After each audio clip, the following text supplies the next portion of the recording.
இன்றைக்கி நாம் பார்க்க போகிற படம் மணிரத்னம் இயக்கத்தில் கமல்ஹாசன் நடிப்பில் வெளிவந்திருக்கக்கூடிய தக் லைஃப்.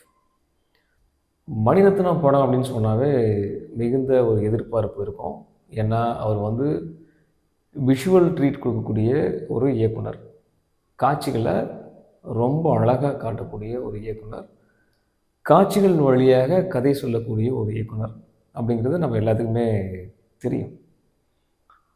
இந்த படத்துலையும் அப்படி தான் முயற்சி பண்ணியிருக்காரு. இந்த படத்துடைய கதை என்ன அப்படின்னு சொல்லி பார்த்தோம்னா, நம்ம வழக்கமாக நிறைய கேங்ஸ்டர் படங்கள் பார்த்துருப்போம். அதில் இது ஒரு கேங்ஸ்டர் படம். ஏற்கனவே இயக்குனர் மணிரத்னம் தளபதி, நாயகன் அந்த மாதிரியான படங்கள் கொடுத்துருக்காரு.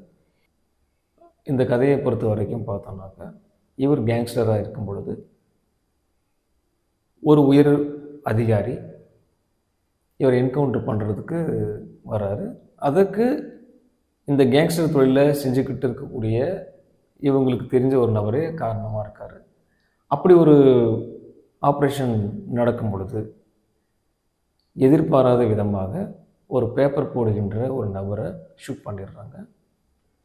அவங்களுக்கு 2 குழந்தைகள் இருக்குது அப்படிங்கிறதும் வெளியில் வந்த பிறகு தெரிஞ்சுக்கிறாரு.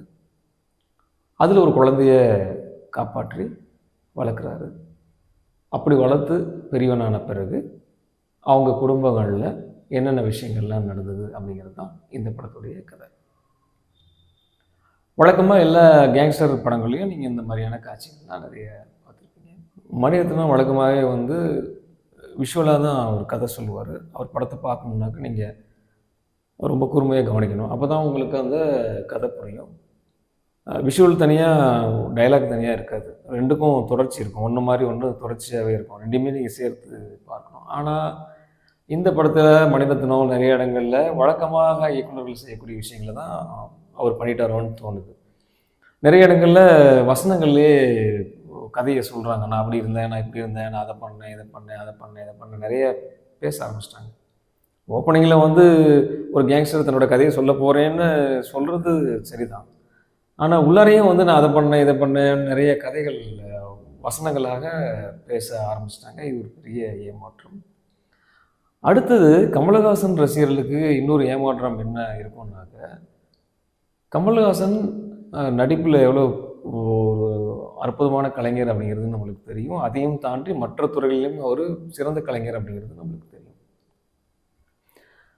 இந்த படத்தில் மேக்கப் விஷயங்களில் கொஞ்சம் கவனம் செலுத்தியிருந்தால் ரொம்ப நல்லா இருந்திருக்கும். ஏன்னா கமல்ஹாசனே மேக்கப் துறையில் ஒரு சிறந்த கலைஞர், சிறந்த நிபுணர். ஆனால் இதில் எப்படி தவறு விட்டாங்கன்னு தெரியல. நாயகன் கமலை திருப்பி கொண்டு வரதுக்கு ட்ரை பண்ணதெல்லாம் நல்ல விஷயம்.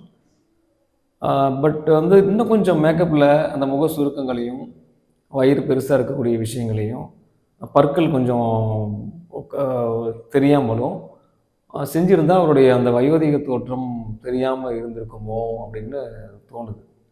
ஏன்னா நாயகன் எவ்வளோ வருஷங்களுக்கு முன்னாடி வந்துச்சுன்னு தெரியும் இல்லையா? கிட்டத்தட்ட கொண்டு வந்திருக்காங்க. இருந்தாலும் அந்த மாதிரியான சின்ன சின்ன விஷயங்களில் அவங்க கவனம் செலுத்த தவறிட்டாங்க. அதுக்கப்புறம் படம் துண்டு துண்டு துண்டு துண்டு துண்டாக இருக்குது. படம் ஆரம்பித்ததுலேருந்து கடைசி வரைக்கும் துண்டு துண்டு படங்களாக இருக்கும். குட்டி குட்டி படங்களாக நிறைய இணைச்ச மாதிரி, ஒன்றுக்கு ஒன்று தொடர்ச்சி இல்லாமல் நம்மளால் ட்ராவல் பண்ணுறதுல சிரமங்கள் இருக்கும். ஒரு ட்ரெயினில் ஒரு பெட்டியிலேருந்து இன்னொரு பெட்டிக்கு ட்ராவல் பண்ணி போனால் பரவாயில்ல, ஒரு ட்ரெயின்லேருந்து இன்னொரு ட்ரெயினுக்கே ஜம்ப் ஆகி போகிற மாதிரி, திருப்பி ஜம்ப் ஆகி போகிற மாதிரி, இப்படி நிறைய இடங்களில் இருக்கும். தொடர்ச்சி இல்லாமல் இருக்குது. ஸோ கதை, திரைக்கதை, வசனங்களில் இன்னும் கொஞ்சம் கவனம் செலுத்தியிருந்தாக்கா இந்த படம் ரொம்ப நல்லா வந்திருக்கும். அதுக்கு பிறகு பேன் இண்டியா மூவி பண்ணணுன்ற காரணத்துக்காகவே எல்லா கலாச்சாரங்களையும் உள்ளார கொண்டு எல்லா மொழிகளையும் உள்ளார கொண்டு அந்த படத்துக்கு ஒரு முழுமையான ஒரு தோற்றம் இல்லாமல் போயிடுது.